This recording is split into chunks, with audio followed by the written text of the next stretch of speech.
Ça, c'est une récolte manuelle. Pour donner une idée, pour récolter 1 kg sec de fleurs de bleuet, il faut 4 heures de travail.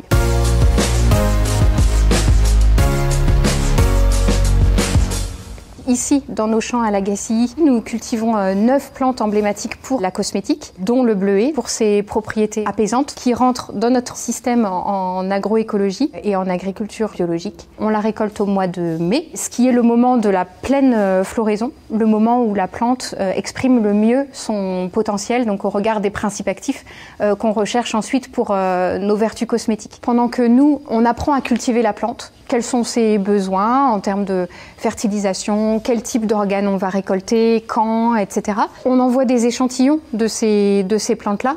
Par exemple, sur le bleuet, on peut envoyer un échantillon de fleurs, un échantillon de plantes entières, un échantillon de racines. Et ensuite, les équipes des labos parisiens vont essayer différents types d'extraction sur ces différents organes et vont extraire ces principes actifs, trouver le meilleur mode d'extraction.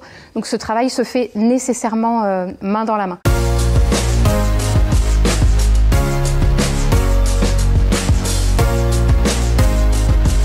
Alors ce qu'il faut savoir, c'est quand on reçoit cette plante, on va déjà la regarder visuellement, la caractériser, regarder la taille de la plante, voir si en fonction des lots, on a toujours la même répétabilité du matériel végétal. Une fois qu'on a validé ce point-là, on va alors préparer notre extrait. Là, on a quelque chose de broyé très très finement.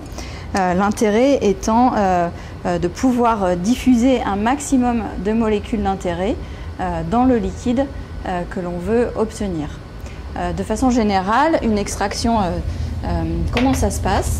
En fait, on a un matériel végétal que l'on va mettre en contact avec un liquide. L'objectif, il est que les molécules d'intérêt soient diffusées pour extraire les composés qui ont des propriétés biologiques actives et c'est ce qu'on cherche à obtenir. Ce qu'on peut voir ici, c'est qu'on a déjà le début de l'hydrodistillation où en fait, on a mis les fleurs et les sommités fleuries de bleuet et en fait, les composés volatiles vont être extraits et redistillés à ce niveau-là.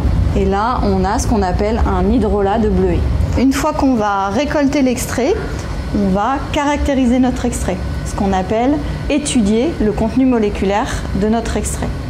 Après la réalisation de ces extraits, on passe à une étape de formulation. Il y a vraiment au sein d'Yves Rocher un vrai savoir-faire sur comment on va associer différents ingrédients naturels pour en faire une formule cosmétique sensorielle et à la fois efficace.